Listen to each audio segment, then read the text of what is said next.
Magandang araw mga kaibigan. Bigyan natin ng opinion reaction itong post ng Newswatch 7 minutes ago, bago pa ito. Magandang balita ito para sa mga nagmamahal kay PRRD. House arrest for former President Duterte.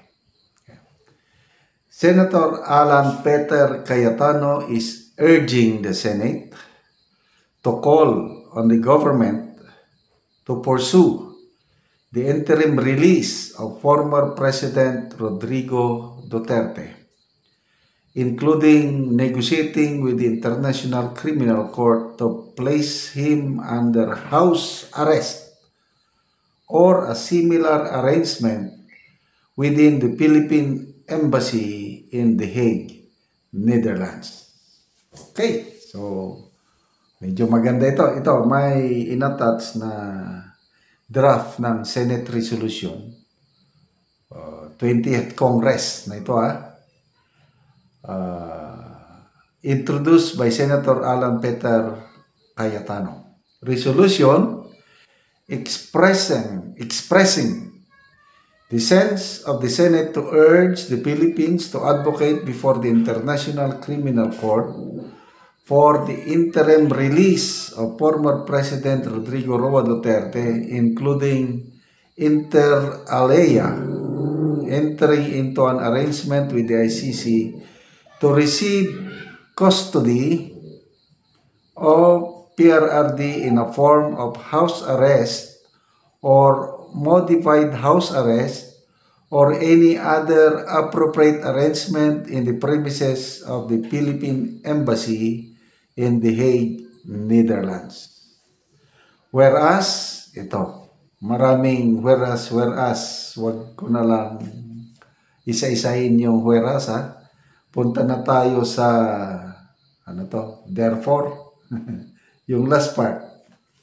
Now, therefore, be it resolved as it is hereby resolved by the Senate of the Philippines to express the sense of the Senate to urge the Philippines to advocate before the International Criminal Court for the interim release of former President Rodrigo Roa Duterte, including inter alia, entering into an arrangement with the ICC to receive custody of PRRD in a form of house arrest or modified house arrest or any other appropriate arrangement in the premises of the Philippine Embassy in The Hague, Netherlands. Adopted, Alan Peter S. Cayetano. So, to me, magandang development ito. Sana ma-adapt ito ng Senado. Tatalakayin yan pag open ng 20th Congress sa July 28. I don't know, doon sa House of Representatives, merong, I don't know kung naipasa ba ito, nabasa ko lang. May House resolution naman opposing the interim release of PRRD. Grabe, no? So, ibang ko naman dito sa Senate kasi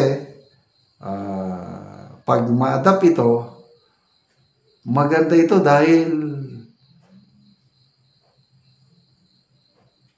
ang Philippine Embassy doon parang house arrest ni PRRD.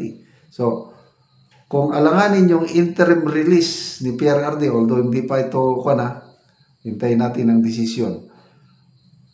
Kung hindi yun maaprobahan na mag-interim release at pupunta sa isang bansa na tatanggap sa kanya, ito, maganda ito dahil doon lang siya titira sa The Hague, Netherlands, sa Philippine Embassy. So, I don't know kung ano ang magiging resulta kasi depende na naman yan sa mga senador. I don't know how many senators are needed. Boto majority ba? 13 pa rin para ma-adapt ang resolution na ito. Kasi kung 13 lang, palagay ko meron maraming maka-Duterting senador ngayon sa ano. Yun na lang, yung Duterte Black. 7 na yan. Bongo, Bato, Padilla, Marcoleta, Amy Marcos, magkapatid na Villar. 7 na yan. Plus yung ito, so magkapatid na Cayetano, 9 na yan. So 4 na lang. I believe itong magkapatid na Estrada, 11. Makapapayag din si Senator Subiri, Villanueva, o 30 na yan. Escudero. So, pagdasal po natin, magandang development ito dahil kung alin ang maunang ma-approve, kung alin ang maunang mapagbigyan, kailan ako hindi ako nawawala ng pag-asa. Yung interim release niya, pagpatuloy natin ang pagdarasal. Kahit may objection ang opposition, ang prosecution, nothing is impossible in prayer.